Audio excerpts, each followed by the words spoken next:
Hey, Sid in Space listeners. This particular chapter has a vague but very obvious description of sexual assault in it, and also ends in a consensual sex scene that's not very explicit at all. But if these two things are upsetting, you may want to skip this chapter. Sid in Space, Chapter 17. Sonny! Polly ran to the table while Sonny still lay crying, wrapped in his blanket again, hungry, angry, and perfectly safe. Doctor, what did you... How can he... He's fine, Tony assured her. Just leave him alone. He's hungry, that's all. Polly stared, fascinated by the naked-looking baby. How can he breathe without a mask? I don't know, Tony said bluntly. But I tried it, and it worked. I guess he's got naturally Mars-worthy lungs. Seems to have been the only trouble he had. You mean... I thought Mars-worthy lungs just meant you could breathe Mars air. People like that can breathe Earth air, too, can't they? Tony shrugged helplessly. He was licked and didn't care who knew it as long as Sonny was all right. For the time being, it was enough to know that the baby had been breathing through his mouth all along just because he did prefer Mars air. He got too much oxygen through the mask, so he didn't use his nose, a simple reversal of the theory on which the mask was based. When his source of Mars air was blocked, first by his mother's breast, and then, when he learned to adapt to that, by the less flexible plastic nipple, he had to breathe the richer air through his nose, and he turned red, coughed, sputtered, and choked. I want to take him back now, said the doctor, and try another feeding. That'll eat right away. He picked up the baby, firmly refusing to surrender him to his mother, and led the way out of the hospital room and back to the Candra's house. Just before they left, Tony heard for the first time, consciously, the steady clicking of Graham's typewriter in the other part of the house. He realized it had been going almost continuously and thought briefly of going inside to say hello, then decided against it. I'll see him later on, he thought. I can explain everything then. Obviously the writer understood that an emergency was in progress, or else he was so busy himself that he didn't want to be bothered either. A Mars child, said Anna gently, looking down at Sonny. Jim, you have a real Mars child. Looks that way, said Candro, beaming. Jim, said the doctor, somebody ought to stay up and keep an eye on Sonny tonight, but I'm beat, and Polly's sure got to get some sleep. Will you do it? Sure, Doc, said the father, not taking his happy eyes off the child. You take care of Anna. I'll do that. Oh, Tony, I'm all right. I told you that. You get your parka, Anna, and don't argue with the doctor, Tony told her. I'm going to take you home and see if I can find out what made you pull that swoon. Come on. If you need me for anything, Jim, I'll be at Anna's or at home. I do have a headache, she admitted when they reached her house. Probably all I need is a little sleep. I haven't been living right. She tried to smile, but it didn't come off. None of us have, Tony reminded her. He studied her and decided against aspirin. He selected a strong sedative and shot it into her arm. Within a minute, she relaxed in a chair and exhaled long and gratefully. Better, she said. Feel like talking? I think I ought to sleep. Then just give me the bare facts. He ran his fingers over her head. No blows? Was it a hangover? Yes, she said defiantly. Very depraved.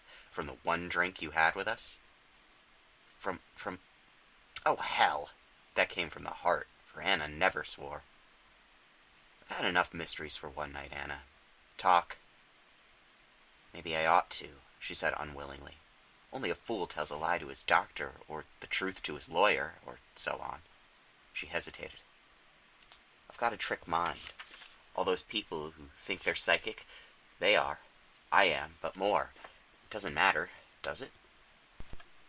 Go on. I didn't know about it myself for a long time. It's not mind reading, it's not that clear.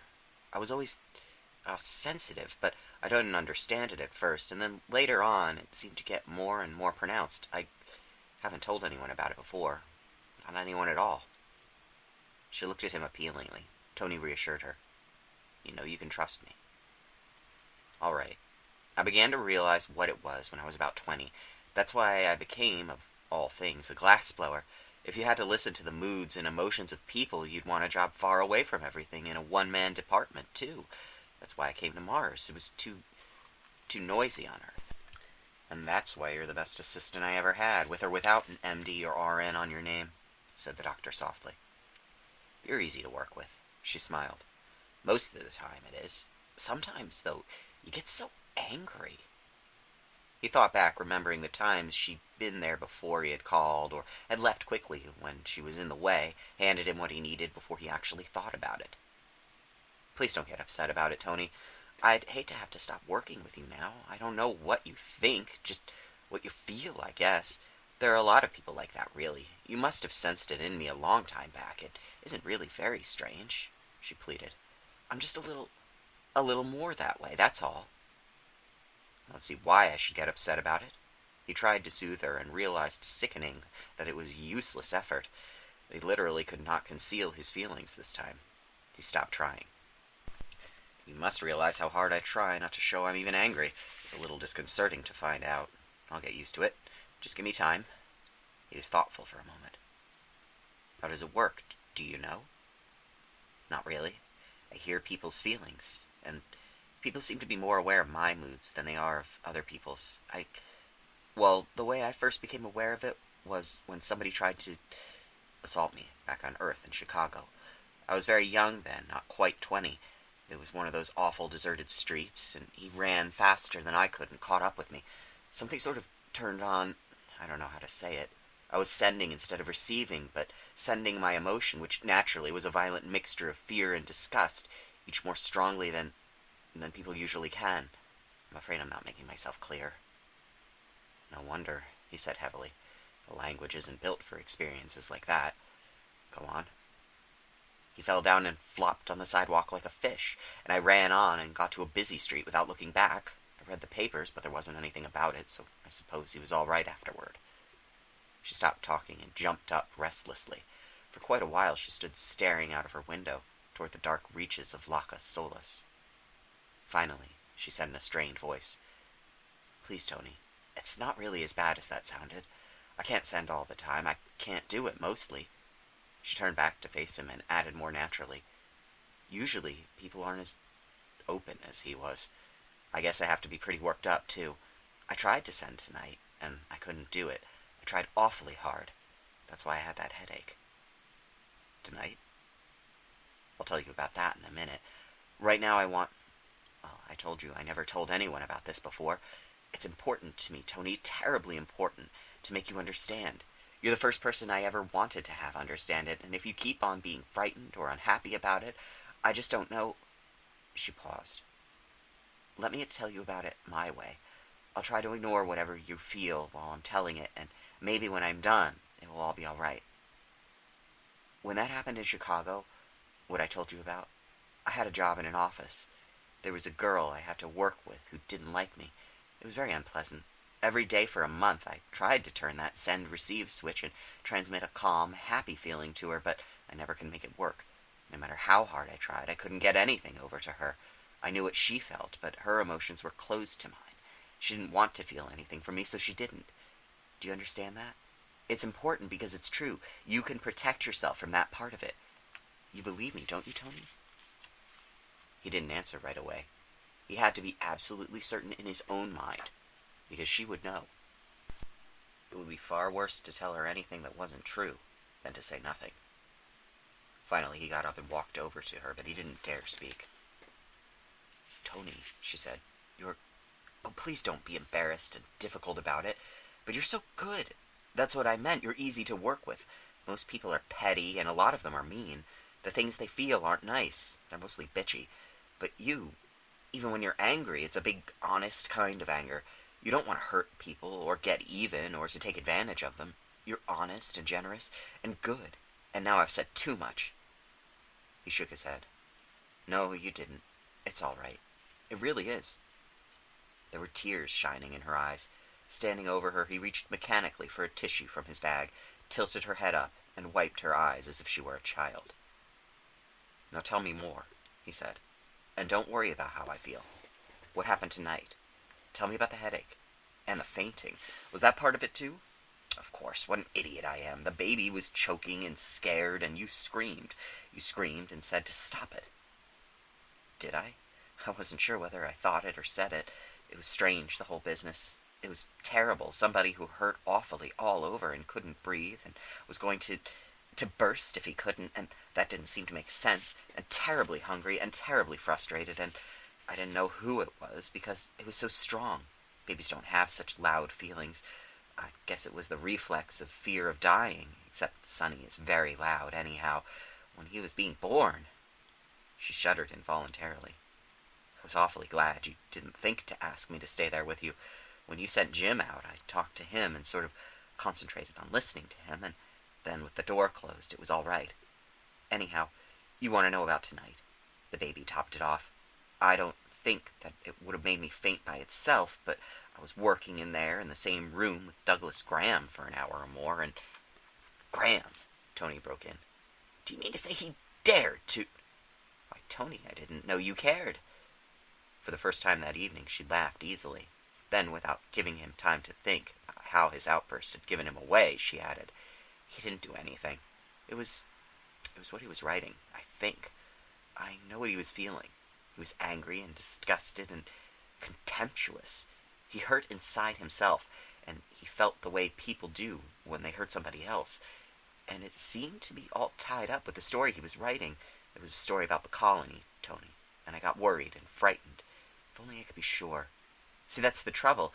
I didn't know whether to tell somebody or not, and I tried and tried to send to him, but he wasn't open at all, and the only thing that happened was that I got that headache. Then when you came over to the Candros," Tony finished for her, "and the baby had all the trouble, of course you couldn't take it. Tell me more about Graham. I understand that you're not sure. Tell me what you think, and why." "When Jim woke me up, we went back to your place together, and Graham was working there," she said. "He asked me what the excitement was all about, and I told him.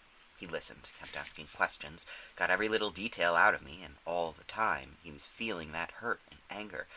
Then I started to work, and he began banging away on his typewriter, and those thoughts got stronger and stronger till they made me dizzy, and then I started trying to fight back, to send, and I couldn't. That's all there was to it." "That's all? You're sure?" She nodded.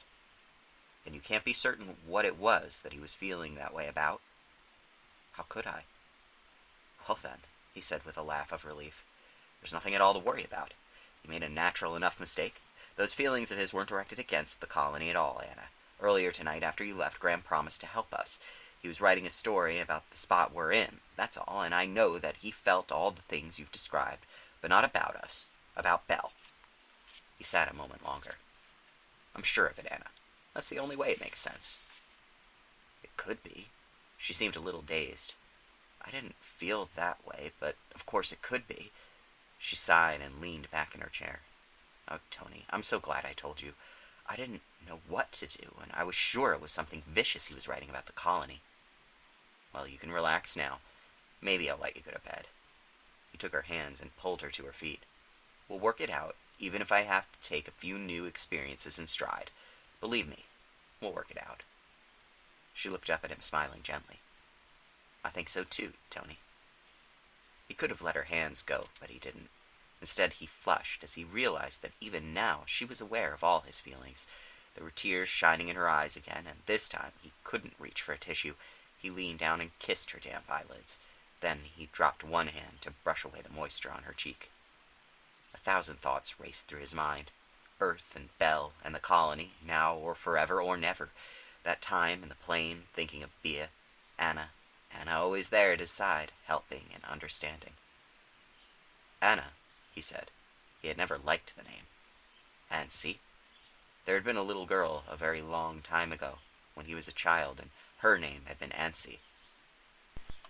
He released her other hand and cupped her upturned face in both of his head bent to hers slowly and tenderly. There was no fierceness here, only the hint of growing passion. When he lifted his lips from hers, he laughed and said quietly, "It saves words, doesn't it?" "Yes." Her voice was small and husky. He did not even know whether the word had been spoken or if it was in his mind.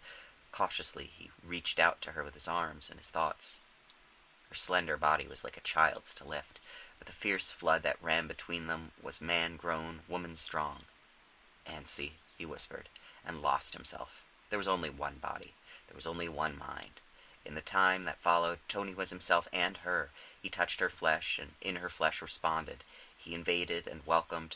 It was he who invited and he who entered, and it was she who clung and she who thrust, not he in his body and she in hers, but the two of them together in each.